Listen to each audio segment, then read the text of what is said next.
بسم الله الرحمن الرحيم إن الحمد لله نحمده ونستعينه ونستغفره ونعوذ بالله من شرور أنفسنا ومن سيئات أعمالنا من يهديه الله فلا مضل له ومن يضلل فلا هادي له أشهد أن لا إله إلا الله وحده لا شريك له وأشهد أن محمدا عبده ورسوله وبعد السلام عليكم ورحمة الله وبركاته. Урматтуу жамаат, урматтуу момун мусулман бир туугандар, биз сабагыбызды кайрадан улантабыз. Биз ошол Имам Бухари рахимахулланын Адабул Муфрат, адеп ахлакка байланыштуу жазылган китебин, хадистер жыйнагын Адабул Муфрат китебин окуп жатканбыз. Мына ошол китепти окууну баштаганбыз. Мына ошол келген жерибизден улантабыз. Ан Ата ибн Ясир, ан ибн Аббасин радияллаху анхума. Бул асарды Имам Бухари рахимахулла Адабул Муфратта Ата ибн Ясир, Абдулла ибн Аббас радияллаху анхумадан риваят кылып келтирди. Бул риваятта, бул асарда аннаху атаху рajulun faqala. Abdullah ibn Abbas radıyallahu anhumanın aldına bir kişi gelip mınday деп айтты. İnni khatabtu imra'atan fa'abat an tankihani. Men çındığında bir ayalga juuç koydum deydi. Mınday aytkanda bir ayaldın kolun suradım.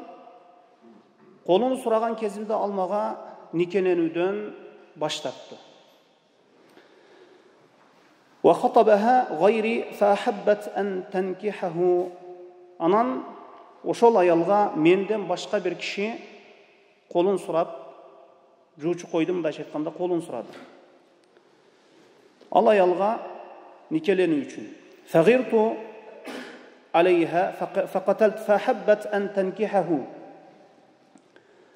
Натыйжада жанагы аял колун сураган кишиге турмушка чыгууга макул болду. Фагирту алейха факаталтуха. Мына ошондо жанагы киши айтты, мен ошол аялга кызганып, жанагы аялды өлтүрүп койдум дейт. Фахалли мин тауба. Эми мага тооба барбы? Тооба кылсам болобу деп сурады. Кала уммука хайятун. Ошондо Abdullah ibn Abbas radıyallahu anhuma aytты, enең тирүү dedi. Qala la, жоқ, тирүү эмес деп айтты. Жоқ. Qala tub ila Allah azza wa jalla wa taqarrab ilayhi mastata'ta. Abdullah ibn Abbas aytты, radıyallahu anhuma, анда улуу Аллах Таалага тооба кыл, жана колуңдан келишинче жакшы иштерди жаса деп айтты. Ата ибн Ясир ушул асарды риваят кылган kişi aytат, فذهبت فسألت ابن Abbas. Keyin men Abdullah ibn Abbas radıyallahu anhu'nun aldına barıp bunun sebebin lima sa'altahu an hayati ummih. Emne üçün oşol kişinin enesin suradınız dep suradım deydi. فقال inni la a'lamu amalan aqrabu ila Allah azza wa jalla min birril walidati. Oşonda Abdullah ibn Abbas radıyallahu anhuma aytты, чындыгында энеге жакшылык кылуудан Аллахка жакындата турган бир амалды билбеймин деп айтты. Мына ушул асар.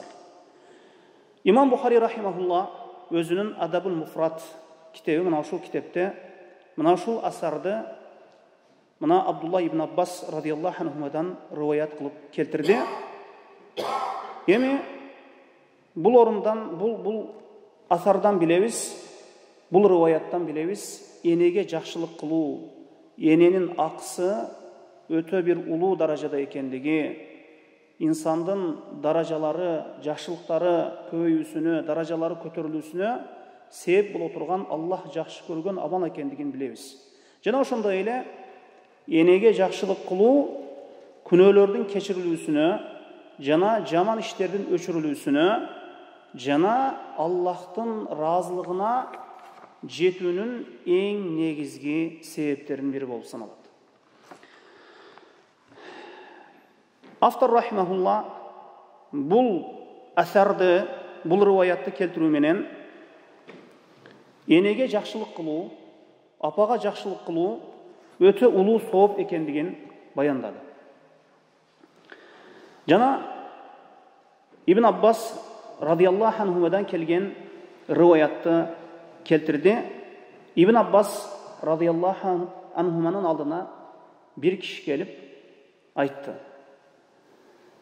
мен bir аялға жууч қойдым. Мындайша айтканда, bir аялдың қолын сұрадым үйлену мақсатта. Жанагы аял маған никеленүүдөн баш тартты. Анан башка bir kişi ал аялға жууч қойды, қолын сұрады. Ал кишиге турмушка чыгууга макул болду.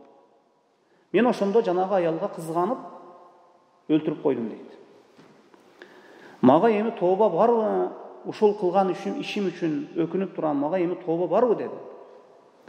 Ошондо Абдулла ибн Аббас энең тирүү деди. Энең тирүү деди. Эми ушул жерден хадистен карасаңыз, фагирту алейха факаталтуха. Мен ага кызганып өлтүрүп салдым дейт. Мындан билебиз, эгерде кызгануу деген нерсе Куран сүннөткө ылайык болбосо, шарият көрсөтмөлөрүнө ылайык болбосо, анда акыр акыбетте бул жакшылык менен, ошол кызгануу жакшылык менен бүтпөйт. Аялга кандай деңгээлде кызгануу керек, өзүнүн карындашына канчалык деңгээлде кызгануу керек. Мунун баарысын бизге эмне шарият көрсөтүп берген. Эгер инсан ошол Куран сүннөтүн көрсөтмөсүнө ылайык кызганбаса, анда ал ар кандай жаман ойлорго, жаман шектенүүлөргө, түрдүү жала жабууларга түшүп калуусу мүмкүн. Мына ошондуктан кызгануудагы Куран сүннөттүн негизинде шарият көрсөтмөсүнө ылайык болуш керек. Эми ошол киши мага тооба барбы деп айтты. Мага тооба барбы дейт. Мынаны карасаңыз, инсан кандай күнөө жасабасын, эч качан Аллахтын мээрим ырайымынан үмүт үзбөш керек. Эч качан инсан үмүт үзбөш керек Аллах Тааладан. Өтө кыйын бир абалга түшүп калса дагы, Аллах Таала тууралуу жакшы ойдо боло бериш керек. Эч качан үмүт үзүп койбоо керек. Албетте, Аллах Тааладан үмүт үзүп коюу бул шайтандын жолуна түштү дей бериңиз. Эми инсан эгерде күнөөлөрү оор болуп, эгер ошол күнөөлөрүнөн кутулууну кааласа, жана улуу Аллах Таалага ошол күнөөсүз абалда жолугууну кааласа, эң биринчи ошол маселесин сурап, биринчи кезекте илимдүү адамдан сураш керек.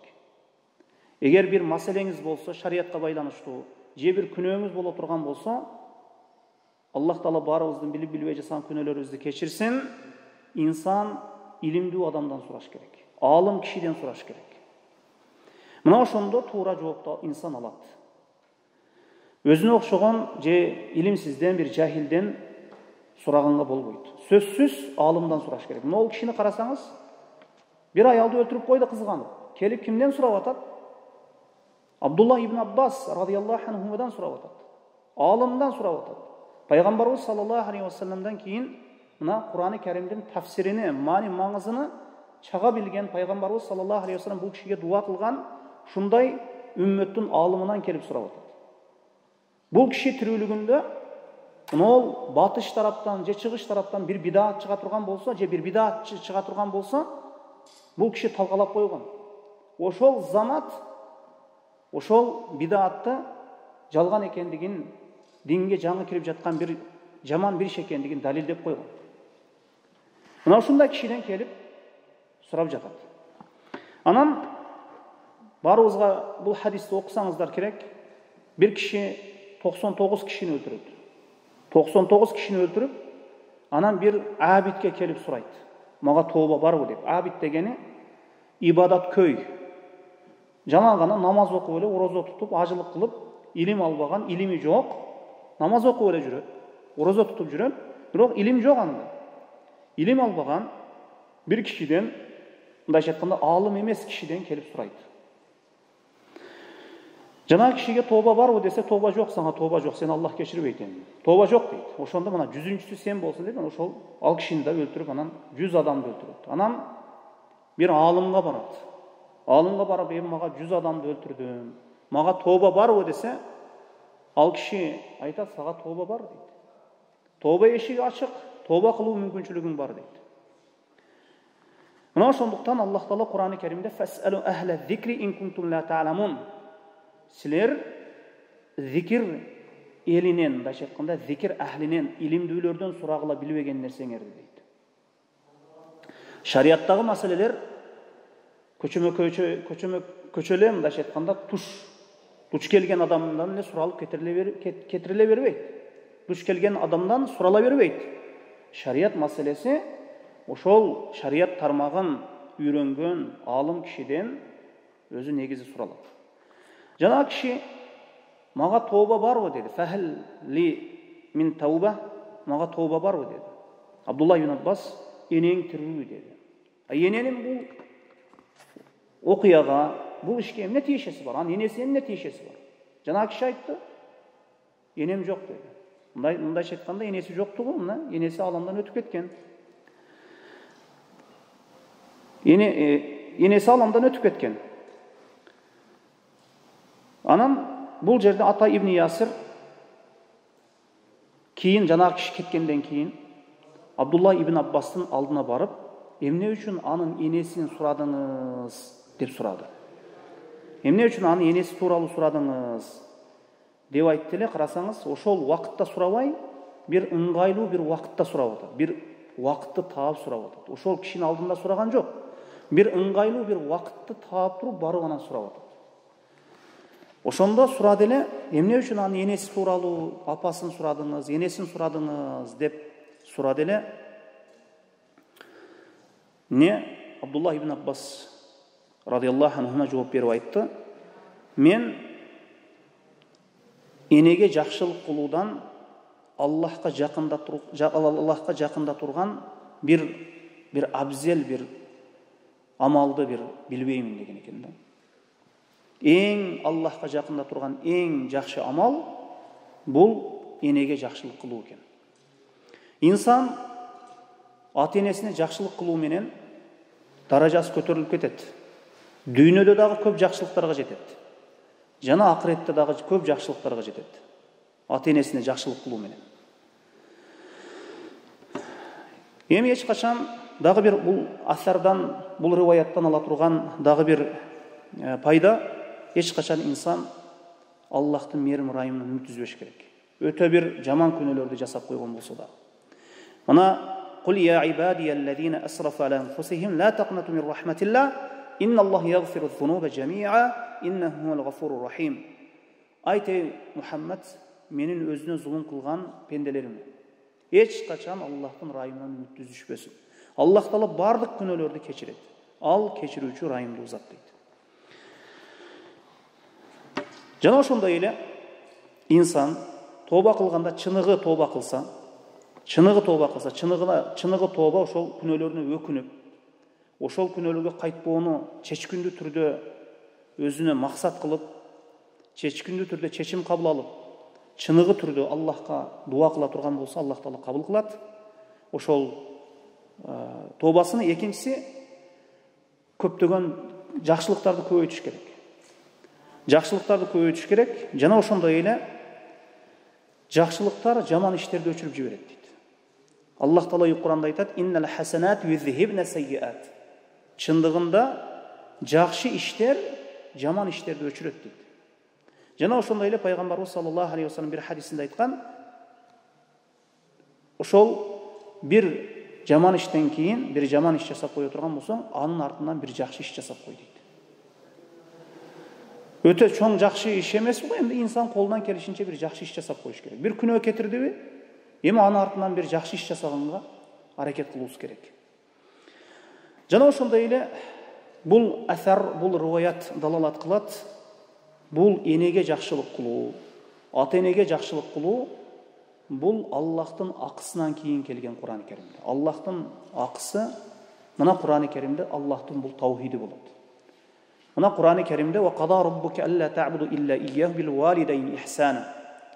Раббиң өкім буйрук кылды, анын өзүнө гана сыйнасын, ага эч бир нерсени шерик кошпойсун, жана ата энеңе жакшылык кыласың дейт. Мына Аллахтың таухидинен кийинки, Аллахтың акысынан кийинки буйрук бул ата-энеге жакшылык кылуу экен.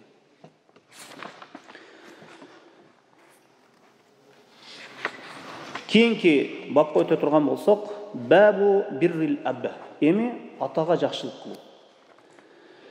Бул хадис عن أبي هريرة قال قيل يا رسول الله صلى الله عليه وسلم من أبر قال. Эми бул жагын окуп эле коеюн. Хадис Абу Хурайра радиаллаху анхудан риваят кылынат. Пайгамбарыбыз саллаллаху алейхи ва салламга мындай деп айтылынды. Мен абар, ошол жакшылык кылуума ким акылуу, жакшылыктарыма ким акылуураак, кимге жакшылык кылсаң дедиле. Кала уммак, апаңа деди, энеңе деди. Кала сумма мен, андан кийин кимге дедиле? Кал уммак. Пайгамбарыбыз дагы экинчи жолу айтты, энеңе деди. Кала сумма мен, кийин дагы үчүнчү жолу айтты. Андан кийин кимге дедиле? Кала уммак. Апаңа деди, энеңе деди. Кала сумма мен, андан кийин кимге дедиле? Кала абак. Төртүнчү жолу атаңа деди. Автор рахимахулла, имам Бухари рахимахулла, бабу биррил абба, атага жакшылык кылуу деп мына бап койду. Энеге жакшылык кылуудан кийин атага жакшылык кылуу келет. Эмне үчүн бул 3 жолу энеңе жакшылык кыл деп, анан 4-чү жолу атаңа деп айтты. Эмне үчүн жакшылыкта биринчи эне турат, андан кийин ата турат десе, эне апа бул алсыз болот жашоого. Жана ошондой эле жашоодогу кыйынчылыктарды көбүн эне тартат. Мындайча айтканда төрөгөндө, толгоо тартканда, баланы тарбиялаганда эне көп кыйналат. Ошондуктан эненин акысы жакшылыкта атага караганда көбүрөөк акылуураак. Ибн Умар Кабаны айланасында отурат эле, бир киши энесин көтөрүп алып, Кабаны айланып жатат эле. Ошондо я Ибн Умар, о Ибн Умар, энемдин сүтүн актадыңбы дегенде, Ибн Умар ага карап айткан экен, энеңди ошол сени төрөп жаткандагы, толгоо таткандагы бир толгоосунда актаганың жок деген экен да. Андан кийин энесине жакшылык кылгандан кийин инсан атасына жакшылык кылыш керек, атага көңүл буруш керек. Эгер колдон келсе эмне жакшылык кылууда экөөсүнө тең карап алып баруу, бул албетте эң абзел амалдардын бири болуп саналат. Андан кийинки хадис ан Аби Хурайрата кал ата ражулун набийаллаху саллаллаху алейхи ва саллям факал. Бул хадисте Абу Хурайра радиаллаху анхудан риваят кылынат экен. Бир киши Аллахтын пайгамбарына келип айтты: "Ма та'муруни, мени эмнеге буйрасыз?" деп айтты. Факала бирру уммак. Энеңе жакшылык кылууга буйрам деди. Энеңе жакшылык кыл деди. Сумма ада кийин кайра келип дагы сурады. Факала бирра уммак. Энеңе жакшылык кыл деди. Дана киши үчүнчү жол дагы кайра келди. Сумма ада факал бирра уммак. Пайгамбарыбыз үчүнчү жол кайра келип сураса дагы энеңе жакшылык кыл деди. Сумма ада факала бирра уммак. Төртүнчү жолу дагы келди жанагы киши. Кимге жакшылык кылсаң дедиле? Энеңе жакшылык кыл деди. Сумма ада рабиата. Төртүнчү жолу келди эле. Не факала бирра абак. Атаңа жакшылык кыл деди. Жогорку хадисте 3 жолу жанагы киши сурады эле, пайгамбарыбыз саллаллаху алейхи ва саллям энеңе деп айтты, төртүнчүсүнө атаңа деп айтты. Ал эми бул жерде 4 жолу келди, 4 жолу келгенде дагы энеңе жакшылык кыл деди. 3 жолу келди, 3 жолу келгенде дагы эмне? 4 жолу келгенде дагы энеңе жакшылык кыл деди. Андан кийин атаңа жакшылык кыл деди. Эми инсан ата-энесинен жашоодо көп жакшылык көрөт. Эң көп жакшылыкты инсан ата-энесинен көрөт. Эгер бирөө сизге кичине жакшылык кылса, ага эмне деп айтасыз? Ыйманыңыз болсо, ушул ислам шариятында мусулманмын деп жүрсөңүз, жазакаллаху хайран деп айтасыз. Аллах сени жакшы сыйлыктары менен, ажыр сооптор менен сыйласын деп айтасыз. Эми эң көп ушул жазакаллаху хайран деген мына ушул дуага адамдардын көбүнө караганда, көпчүлүгүнө караганда эне менен ата менен эне татыктуураак да. Анткени инсан жашоодогу эң көп жакшылыкты ата-энесинен көрөт. Качан өзү менен өзү болгонго чейин инсан көптөгөн жакшылыкты ата-энесинен көрөт. Ошондуктан Kur'an-ı Kerim'de bekerinen Allah Taala özünün akısından keyin ata-enenin akısını bekerinen bayandagan emes. Babu birri validey ve in zalama. Emi andan keyinki 4-bab ata-enege жақшылық кылуу эгер ата-эне зулум кылган болсо дагы, адилетсиз мамиле кылган болсо дагы баласына. Буга хадис окуйбуз. Ани ибн Аббас радиаллаху анхумадан келип тур бул хадис. Qal, ala aytты. Ани ибн Аббасин qal. Ma min muslimin lahu walidani muslimani. Emi يصبح إليه محتسبا إلا فتح الله بابين يعني من باب الجنة وإن كان واحدا فواحد وإن أغضب أحدهما لم يرضى الله عنه حتى يرضى عنه قيل وإن ظالمه قال وإن ظالمه. İbn Abbas'tan rivayet kılındı. Kaysi bir Müslüman kişi deydi, Müslüman perzent. Oşol ata-enesini ertemenen acır soğup soğuptu maksat kılıp ertemenen acır soğuptu maksat kılıp kaysi bir Müslüman perzent ata-enesini ertemenen erте tаңда acır soğuptu maksat kılıp bir ata-enesine жақшылық kıla turgan bolsa illa fatahallahu babayn yani minel cennet. Allah Taalaga beyişten iki eşik açat eкен. Ertemenen күндүн башында, ertemenen туруп, кайсы бир инсан ата-энеме жакшылык кылайын деп. Ошол ажыр соопту үмүт кылган абалда ата-энесине жакшылык кыла турган болсо, Аллах Таала бейиштин, жаннаттын эки эшигин ачат экен. Wa in kana wahidan fa wahid. Эгерде ата-энесинин бирөөсүнө жакшылык кыла турган болсо, анда бейиштин бир эшиги ачылат экен. Эгер экөөнү тең ачуусуну келтирген болсо, ата-энесин капаланткан болсо, иренжиткен болсо, Аллах Таала эч качан ошол пендеден разы болбойт экен. Анан айтылды пайгамбарыбыз саллаллаху алейхи вассаламга. Ва ин залама, эгер ата-энеси зулум кылган болсочу баласына дейт. Адилетсиз мамиле кылган болсочу дедиле. Ва ин залама, адилетсиз мамиле кылган болсо дагы жакшылык кыла берсин dedi пайгамбарыбыз саллаллаху алейхи вассалам. Эми Пайгамбарыбыз саллаллаху алейхи вассалам ата-энеге кыйкыруудан, аларды иренжитүүдөн, капалантуудан кайтарды. Кала берсе, ата-энеси баласына адилетсиз мамиле кылган болсо дагы, зулум кылган болсо дагы, өзү негизи эң чоң зулум бул ширк зулуму. Мына Кур'ан-ы Керимде وَإِنْ جَاهَدَاكَ عَلَى أَنْ تُشْرِكَ بِي مَا لَيْسَ لَكَ بِهِ عِلْمٌ فَلَا تُطِعْهُمَا وَصَاحِبْهُمَا فِي الدُّنْيَا مَعْرُوفًا. Eğer seni ata-eneң seni ilimin жок болгон нерсеге мажбурлай турган болсо, аларга баш ийбе. Жана алар менен бул дүйнөдө жакшы сухбатташында, жакшы мамилелеш бол дейт. Аллах Таала Кур'ан-ы Керимде мына аятта ата-энең seni ошол мажбурлап койгон болсо дагы, бир күнөө иштерге, же сага зулум кылып койгон болсо дагы, аны менен бул дүйнөдө жакшы мамиледе бол дейт. Эми мына Лукман Хаким дагы өзүнүн баласына айткан экен: "Ва из кала Лукману ли ибниhi ва хува я'изу я bunayya la tushrik billah inna shirka la zulmun azim." Естеген о Мухаммад саллаллаху алейхи вассалам Лукман Хакимдин өзүнүн баласына айтканын. Ал өзүнүн баласына: "О балакайым, Аллахка шерик кошпогон, чындыгында бул ширк эң чоң зулум" деп айткан экен. Мына ал бабу бирри валидей ва ин залама. Ата-энеге жакшылык кылуу керек экен, эгер алар зулум кылган болсо дагы. Жамандык кылган болсо дагы баласына. Кебир балдар бар ата-энесинен жамандык көргөн. Кебир балдар бар энесинен жамандык көргөн, атасынан жамандык көргөн. Бул эми бул жашоодо болуп турат. Мына ошондой болсо дагы ислам шарияты, Кур'ан сүннөт бизди ата-энеге жакшылык кылууга баары бир буйруа берет. Эми могул жерде кайсы бир мусулман бир перзент эрте менен эрте таңда ажыр соопту үмүт кылган абалда ата-энесине жакшылык кылса дейт. Эми эрте менен турган убакытта күндүн башыны кандай бир жакшы бир иш менен, жакшы бир сөз менен, жакшы бир сооп, ажыр сооптор менен башташ керек экен. Мисалы үчүн кээде, мисалы үчүн Эртең менен уйку болуп калат, уктагысы келип калат, кээде бала чарчап калат, ата-энеси келип тургузушу мүмкүн, тур деши мүмкүн. Ошол убакыттарда эмне? Ата-энесине туура эмес сөздөрдү сүйлөп коюшу мүмкүн. Мына ушул нерседен дагы этият болуш керек экен.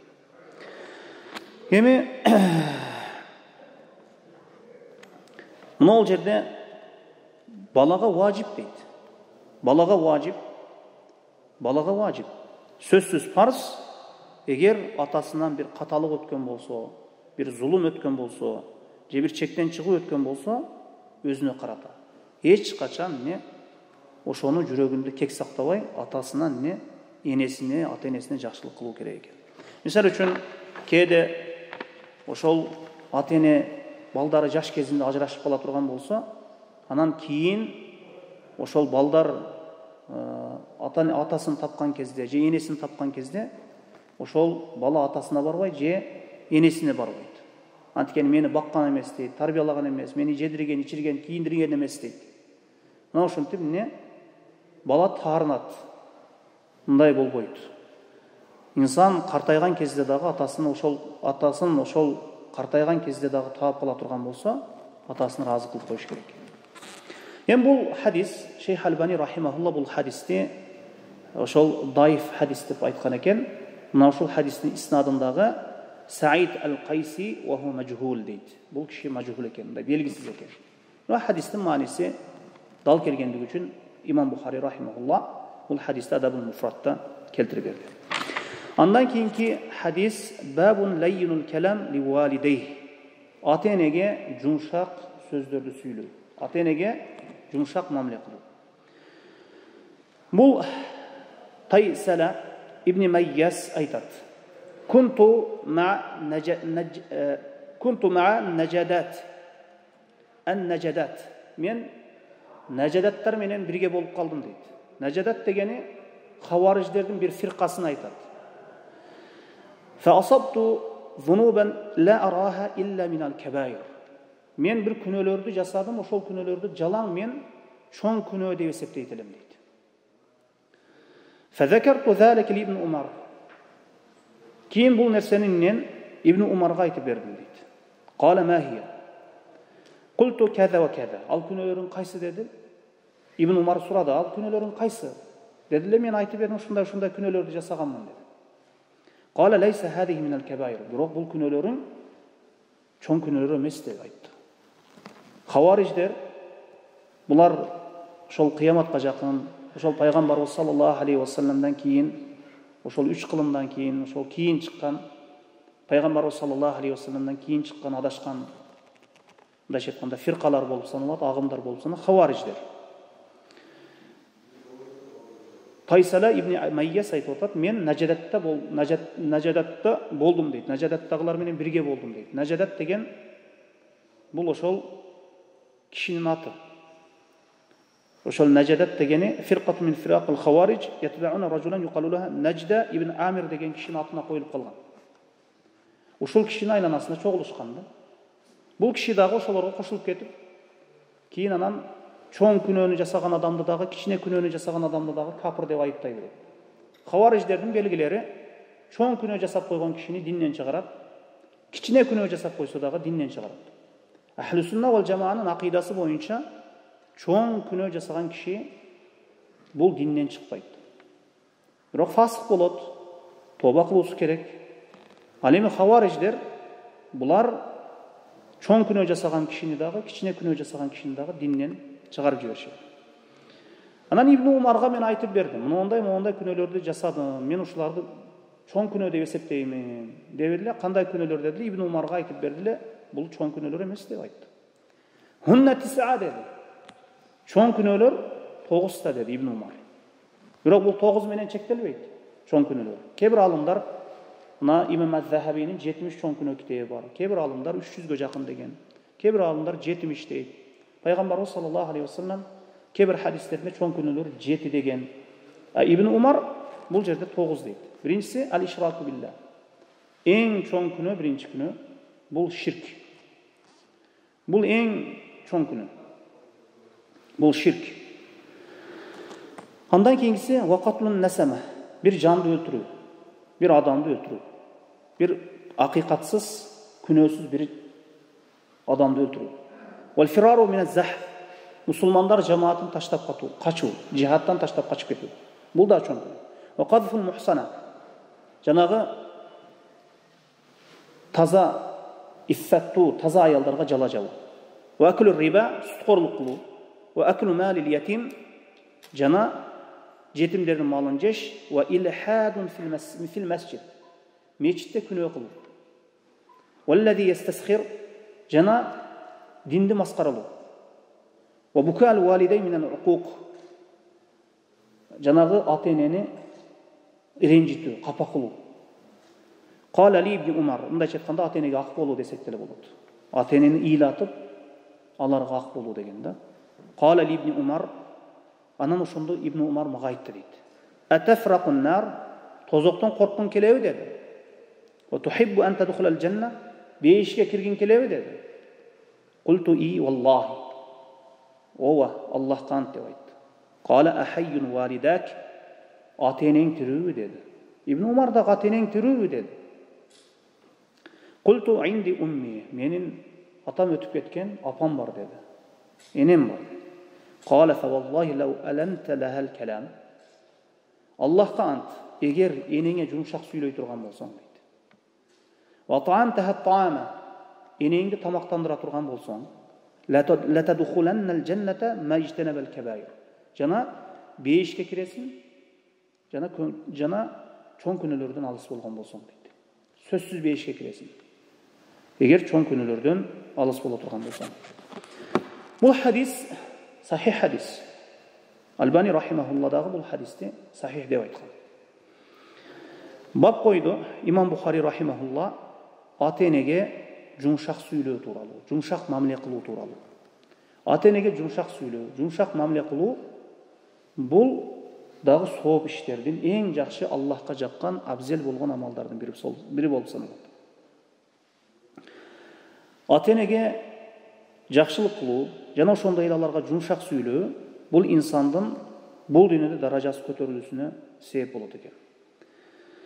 Жана ошондой эле ата-энеге кыйкыруу, аларды ренжитүү, капа кылуу бул чоң күнөө болгон иштерден болуп саналат. Эми Тайсала ибн Майяс айтып атат. Кунту маан Najadат. Najadattагилер менен бирге болдум дейт. Najadат дегени жана айтып өттүк, Нажда ибн Амир деген киши болгон. Ушул киши хавариждерге башчы болуп алган да. Хавариждерге башчы болуп, ушул кишинин аты менен хавариждердин бир агымы, мындайча айтканда, бир фиркасы ушул кишинин аты менен аталып калган. Ушуларга кошулуп калдым дейт. Ушуларга кошулуп, ошол хавариж болуп калдым дейт да. Анан кичине күнөөлөрдү дагы, чоң күнөөлөрдү дагы ар кимдин капыр деп айттай бердим. Мындайча айтканда, капыр, чоң күнөөлөрдү дагы, кичине күнөөлөрдү дагы бирөөдү мушрик, капыр деп айта бердим дейт. Анан бир күн Ибн Умарга жолугуп калып, мен моундай күнөөлөрдү чоң күнөө деп эсептеймин. Буга не дейсиз деп сурасам, Ибн Умар кана айтчы ошол күнөөлөрүң деди эле. Ал айтты, алар чоң күнөөлөр эмес деп айтты. Чоң күнөөлөр 9 та dedi. Кээ-бир алымдар ошол хадис аяттардан, хадистерден алып 70 күнөөнү жазган. Кээ-бир алымдар 70тен көп деп айтышат. Хадистерде пайгамбарыбыз саллаллаху алейхи вассалам силерди жок кылуучу 7 чоң күнөөдөн алыс болгула деген. Бул эми Ибн Умар бул жерде 9 та деп атат бул киши. Чоң күнөөлөр 9 та дейт. Биринчи чоң күнөөнү эмне деп айтты? Эми бул жерде кунту маан Najadат дегени хавариждердин фиркасы. Najadат ошол хавариждердин бир фиркасы. Эми кээде ахли бидаат ушундай аттар менен аталып кала берет. Бидаатчылар дагы кээ-бир аттар менен аталып кала берет. Мисалы үчүн хавариждердин дагы бир аты бар, Харурилер деген. Иракта Харури деген жерде чогулушкан хавариждер. Ошондуктан Харурилер деп аталып калган. Жахмиялар деп аталып калган. Бул киши дагы ошол Жахми агымын негиздеген ошол бидаатчылар өзлөрүнүн жолу менен, өзлөрүнүн жол башчыларынын аттары менен аталып кала берет. Эми Ибн Умар бул жерде келтирген ошол 9 чоң күнөө, биринчиси ал-ишраку билlah, биринчиси ширк. Эң чоң күнөө ширк. Ширк эң оор күнөө. Азыр адамдар ең қайдыгер мамиле кылып калган күнөө бул ширк. Азыр адамдар баланчы жерде зына кылыптыр, баланчы жерде бирөө кумар ойноп атыптыр, баланчы жерде бирөө урлук кылыптыр десе, чоң урлук кылыптыр, ал чоң күнөө кылып чоң күнөө жасаптыр. Аябай чоң күнөө ал, эми кутулбайт ал тозоктон деген ойго барат, деген сөздөрдү сүйлөйт. Мына ушундай сөздөрдү сүйлөйт. Мындайча айтканда, туура зына, урлук, кумар, мунун баарысы чоң күнөөлөр. Бирок эң булардан дагы эң чоң күнөө инсанды дүйнөдө дагы акыретте дагы жок кылып жибере турган, амалдарын жок кылып жибере турган эң чоң күнөө, булардын атасы, эң башчысы бул ширк, аль-ишраку билла. Кайсы бир хадистерди караңыз, чоң күнөөлөр 7 дейт пайгамбарыбыз, биринчи ширкти айтат. Чоң күнөөлөр баландай деп туруп, пайгамбарыбыз саллаллаху алейхи ва саллям хадистерде биринчи кезекте ширкти айтат. Азыркы кезде зына күнөөсү, урлук күнөөсү жана башка чоң күнөөлөрдү уксак, ой дейбиз. Баарысы мындайча айтканда ызы-чуу салып жиберет. Ал эми баланча тиякта даракка сыйынып атыптыр, тумарта кылып атыптыр, же ташка сыйынып атыптыр, тоого сыйынып атыптыр, көлгө сыйынып атыптыр, кабырга сыйынып атыптыр десе, бул ширк күнөөсүнө мына ол мурдуна конгон чымынды мындай учуруп койгон сыяктуу эле жөнөкөй бир нерсе эле катары көрүп калган. Буга чейинки, бизге чейинки элдердин башына түшкөн балелердин баарысы ширк себептүү болот. Мына ширк себептүү коомдо зына көбөйөт. Ширк себептүү коомдон элден береке кетет. Ширк себептүү мусулмандарга Аллах Таала жардам бербейт. Ширк себептүү мусулмандардын үстүнөн, исламдын үстүнөн, ислам душмандары, мусулмандардын душмандары үстөн болуп алат.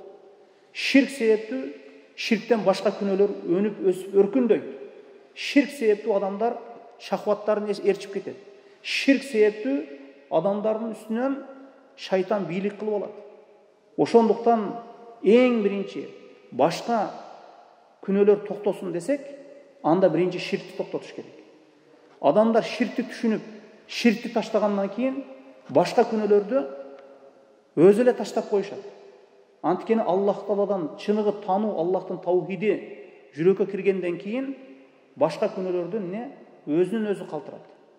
Ошондуктан эң биринчи жүрөктү дарылай турган нерсе, жүрөктөгү эң биринчи алып чыга турган нерсе бул кире турган, жүрөккө алып кире турган нерсе бул Аллахтын таухиди. Ал эми адамдардын жүрөгүнөн айдай турган эң биринчи нерсе бул ширк болуш керек. Эгер адамдардын жүрөгүнөн ширк кете турган болсо, мына ол ишенимдеринен ширк кетсе, зына күнөөсү дагы кетет.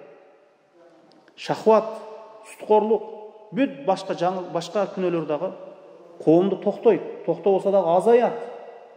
Мына ошондуктан бул жер жүзүнө ошол эң көп ошол мусулмандарды ошол жамандыкка жолугуусу, баштарына бале түшүүсү бул ширк себептүү болот. Мына ошондуктан биринчи аль-ишраку билла, бул эң ширк биринчи чоң күнөө болуп саналат. Ширк бул ошо ибадатта инсан намаз окуп туруп, орозо тутуп туруп, ошол ибадатын Аллах Тааладан башкага бирөөгө арнап коет.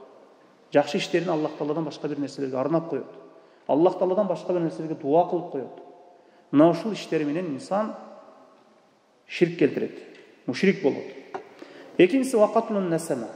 Экинчи чоң күнөө бул адам өлтүрүү дейт. Адам өлтүрүү өтө чоң күнөө. Өтө чоң күнөө. Вал фирару мин аз-захф. Жана ошондой эле согуш майданынан качуу. Ва кадфул мухсана. Мына таза аялдарга жала жабуу. Азыркы кезде мына ушул эркектер дагы, аялдар дагы мына ушул нерсе менен фитналанып калды. Азыр бир кноптаны бассаң эле бир аялды мындайча айтканда бир фитна менен адамдар көмүп таштап атат, же бир эркекти бир фитна менен көмүп ташташып атат, же бир үй бүлөнү бир жанжал менен, бир фитна менен көмүп ташташып атат. Мына ошондуктан бир таза бир аялга жала жабуу дагы бир чоң бир күнөө экен. Вакил риба, суткорлук кылуу. Суткорлук кылуу соодасында, ошол өз ара мамилесинде. Вакилул малил ятим, жетимдин малын жеш. Жетимдин малыны тартып алып жейт, тартып алат зулум менен, же болбосо жетимди алдайт, же бир соода маселесинде жетимди алдап кирип алып ошонун малынан пайдаланат. Бул дагы жетимдин малын жеш чоң күнөө экендигине кирет. Ва илхаду фил масджид. Мына мечитте күнөө кылуу дейт. Мындайча айтканда мечит бул Аллахка ибадат кылуу үчүн курулган жер. Аллахка сажда кылуу үчүн дене мүчөлөр саждага барыла турган, жети мүчө сажда кыла турган, Аллахка ибадат кылына турган, таат ибадат үчүн курулган жер. Жана ошондой эле валлади ястасхи. Жана кийинки чоң күнөө бул динди маскаралоо. Азыркы кезде мына интернет тармактарында намазды маскаралашып атат. Намазды прикол кылышып атат. Орозону, ифтар убактыны Аллах өзү сактасын, бул динди маскаралоо, бул инсанды динден чыгарып коет. Аны капыр болуусуна себеп болот. Эң чоң күнөөлөрдүн бири бул динди маскаралоо. Ва букал валидей минал укук. Азыркы маселебизге азыр айтып жаткан баяныбызга байланыштуу мына ата-энеге ак болуу, мындайча айтканда ата-эненин каргышына калуу, ата-эненин акы укугун бузуу, аларды ыйлатуу деген. Кала ли ибн Умар ошондо мага айтты дейт. Тайласа ибн Майяс айтат. Ибн Умар мага айтты: "Атафракун нар, тозоктон корккуң келеби?" dedi. "Ва тухиббу ан тадхулал джанната?" Бейишке кирүүнү каалайсыңбы dedi. Ошондо култу я валлахи, Аллахка ант. Кала ахайюн валидак. Ата-энең тирүүбү dedi. Култу инди умми. Менин энем эле бар dedi. Менин элем эле бар деп айтты. Кала фа валлахи лау аланта лахал калам. Эгер энеңе жакшы сүйлөсөң, жумшак сүйлөсөң. Ва таамтаха таама. Жана аны тамактандырсаң дейт. Жана чоң күнөөлөрдөн алыс болсоң, бейишке сөзсүз киресиң деп айтты дейт. Мына ушул күнөөлөрдөн эми кээ бир инсандар бул жашоодо каталашпаган инсан жок. Каталашпаган, күнөөгө түшүп калбаган инсан жок. Эми кайсы бир инсан бул дүйнөдө каталашып, энесин ренжитип койгон болсо, капалантып койгон болсо, анан энеси өтүп кеткен болсо, апасы өтүп кеткен болсо, эми ошол бала не кылыш керек? Же атасын капалантып койгон болсо, же энесин капалантып койгон болсо, же ата-энеси өтүп кеткен болсо, же энеси өтүп кеткен болсо, же атасы өтүп кеткен болсо, эмне кылыш керек эми ал? Эми кантип жууш керек? Эми кыйналат да. Инсан мондай хадистерди укканда көптөрүбүзгө илим жетпейт. Хадистерди көбүнү билбегенибиз себептүү, анан өкүнүп калабыз. Көптөгөн жакшылыктар колдон кетип калган кезде. Эми эмне кылыш керек? Десе, алымдар жооп берип айтат. Эми инсан мына ушундай ишти жасап койгон болсо, биринчи Аллахка тооба кылыш керек. Экинчиси, ошо ата-энесинин акысына, же апасынын акысына, же энесинин акысына, ошол атасына, же энесине дуа кылыш керек. Дуаны көбөйтүш керек. Жана ошо ата-энесинин атынан, же энесинин атынан, атасынын атынан садака жарияларды жасаш керек. Садака жарияларды жасаш керек. Жакшы иштерди жасаш керек алардын атынан. Колдон келишинче жакшы иштерди көбөйтүш керек. Иннал хасанат юзхибна сайyiat. Жакшы иштер жаман иштерди өчүрөт дейт. Мындайча айтканда шанс бар. Мүмкүнчүлүк баары бир бар. Инсан бул жашоодо жашайт экен, өлүмү келе элек экен, шансы бар баары бир. Көп нерседин баары бир жууп алганга, кутулуп алганга. Эми акыркы хадис ошол Имам Бухари рахимахуллах аят келтирди. Вахфид лахума жанаха зулли минар рахмати ва кур рабби рахамхума кама раббаяни сагира. Ла тамтани' мин шайин ахаббах. Сен алар үчүн ырайымдуулук менен кичпейилдүүлүк күнөө канатыңды жаз дейт. Ата-энең үчүн эми ырайымдуулук менен кичпейилдүүлүк канатыңды жазып, аларга мындай деп айткан дейт. Аллах Таалана дуа кылышты үйрөтүп атат. О Раббим, алар мени наристе кезимде мага райым кылган сыяктуу, сен аларга райым кылгын деп. Бул жерде эми ла тамтани мин шайин ахабба, аларды жактырып турган нерсесинен сен тыйба деген. Бул мындай күнөө болбогон иште аларга баши, аларды жакшы көргөн нерсесинден не? Эгер жакшы көргөн нерсеси, каалап турган нерсеси шариятка каршы келбесе, аларды тоспо дейт. Аларды тоспо дегени. Аларга тоскоол болбо дегени.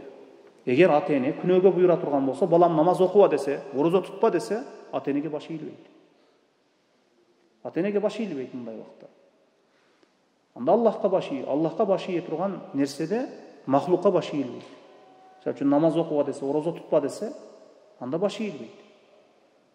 Эми күнөө болбогон иштерде, ата-эне өзү жактырып турган бир иште аларга тоскоол болбо дейт. Эгер ошол ата-эненин каалап турган нерсеси шариятка дал келсе, шариятка карама-каршы келбесе. Мына ушул кыскасы, иншаллах, калганын эмки сабакта окуйбуз. Бабу жазаул валидейн. Ушул бапка келип токтоппуз. Иншаллах таала аны кийинки сабагыбызда окуйбуз. Аллаху алейхи саллаллаху алейхи Мухаммадин ва алейхи ва сахбихи ва саллам. Субханакаллаху ва бихамдика, ашхаду ан ла илаха илля анта, астагфирука ва атубу илейк.